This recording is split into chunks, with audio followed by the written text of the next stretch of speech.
Michael Oliveri starts every day with a nauseous stomach and a hit of marijuana. The nausea comes from decades of medical treatments for his muscular dystrophy. The weed comes from California. Dankeschön, John. Is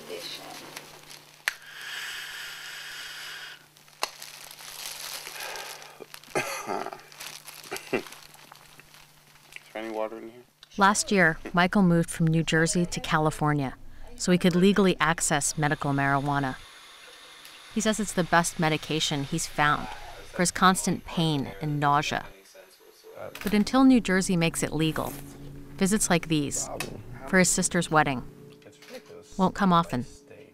Not every medication works for everybody, and medical marijuana is just another option. For people who are finding relief from marijuana, they're living in fear of prosecution because they're forced to break the law to access the medicine that best relieves their suffering. There's bipartisan support for a medical marijuana bill in New Jersey, but there's also controversy.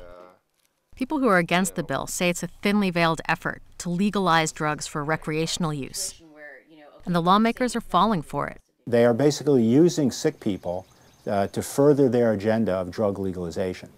They use the word compassion a lot, and nobody can be against compassion. I'm certainly not against compassion, but this is not compassionate. This is allowing an untested medication to be used by a variety of people who are sick and who might be making them sicker. Where are the studies saying what is the proper dose for seizures? And seizures are mentioned in the bill, multiple sclerosis.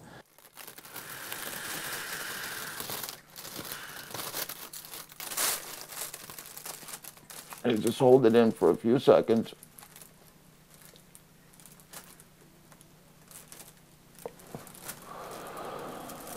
Immediately I feel it working. My eyesight gets better, my pain gets less, and my balance improves 100%.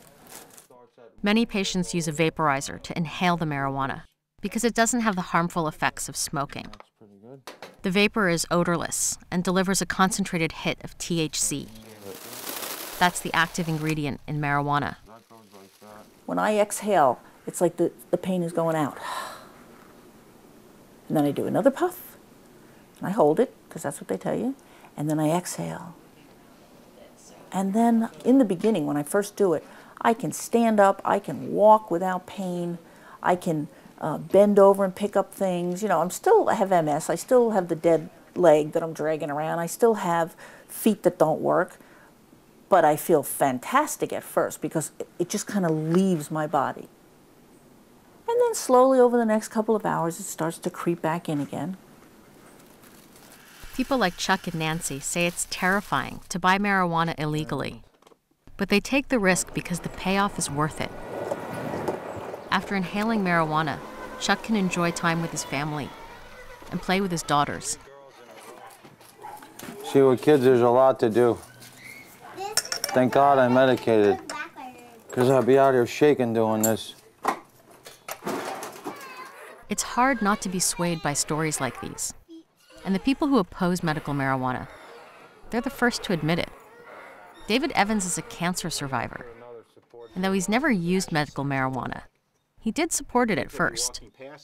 But after researching the dangers, he feels people are basing their decisions on emotions, not facts, because the FDA hasn't tested it. Individual patients may honestly believe that it's helpful to them. God bless them. I know what it's like to get a diagnosis and to be afraid that you're going to die. I understand that. I've been in a cancer ward. I've had surgery, radiation. I get that, okay?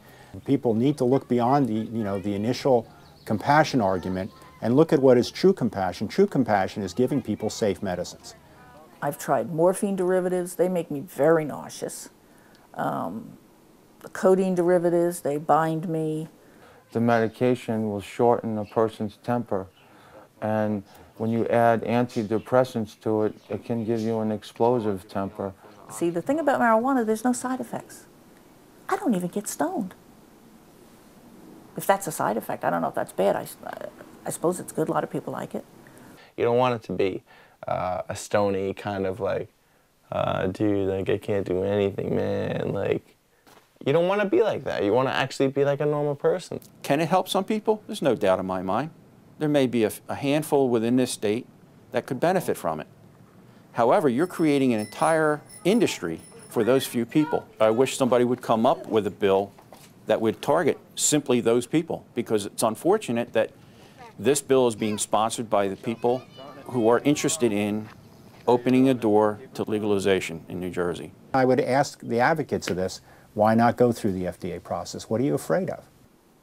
I'd love that. But the FDA, the federal government, is like not touching it.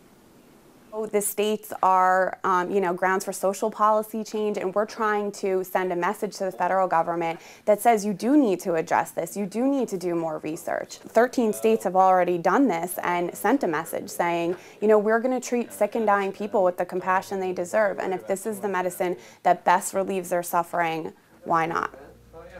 But people say dispensaries like this one in California are the reason why not. They say the law is wildly abused and is basically legalized marijuana for everyone. I use medical marijuana because I have arthritic gout. I have a very high uric acid count. I broke my leg a long time ago in a car accident. Here's the thing, though. With quantity comes quality. Patients say California growers have perfected strains that target different symptoms. Physical pain, anxiety, sleeping disorder. It's funny going from the streets to having it in a store now, you know what I mean? It's just, the transition is it feels funny, but this is the closest we've ever seen it to being legal in my life, you know what I mean? Eventually, the whole United States is going to turn into like California. We're just leading the process, and New Jersey will be another state that transfers to legalizing marijuana. But where will all these dispensaries be located? Would you want to live next door? You can see, compared to this truck, these plants are 6 feet tall, 3, 4, 5 feet wide. Yeah, I wouldn't like to have marijuana growing operations in my neighborhood. Wherever these dispensaries have popped up in the past, in the states that have allowed it, crime has increased. And when crime increases in a particular area, the quality of life goes down. People are robbed. There's street corner dealing that goes on around these facilities. It creates an excessive burden on law enforcement. The New Jersey bill is dramatically different from the California law. Our law would actually be the most restrictive law in the country when it comes to who would be able to access marijuana, how much marijuana would they be able to access. But it's not enough for anti-drug activists. They say pot can be a gateway drug for kids, and legalizing it for medical reasons is going to send the wrong message. Kids will think the drug is harmless, or even a good thing, and they'll be attracted to the popular edible candy products. This is medicinal peanut butter. This is Butterfinger. These all look like candy bars. Mr. Greenbud candy bar. This is medical marijuana. Those pictures are really just scare tactics. There is no evidence to show that marijuana use among youth has increased, even in states which have medical marijuana laws. That's just not the case.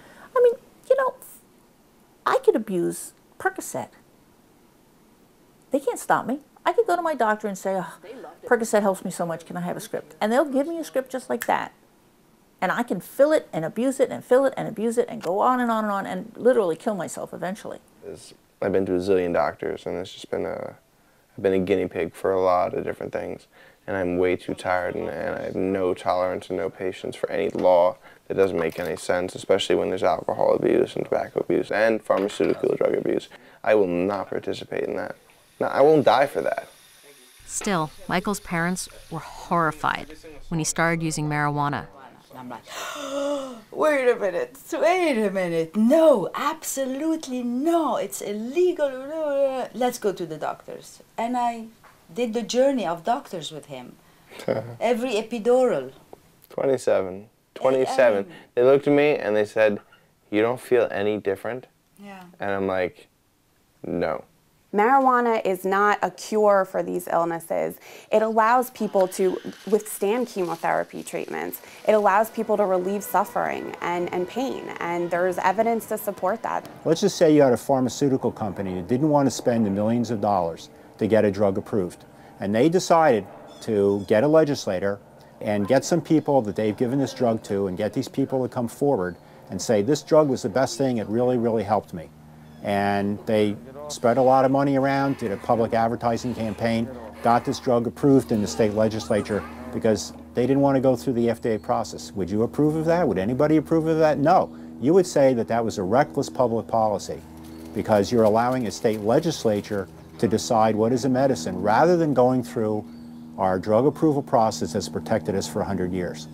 The majority of this legislation is for those who are going to be casual users and don't really need it. It may be very well intended, but in its current form, it's overly broad.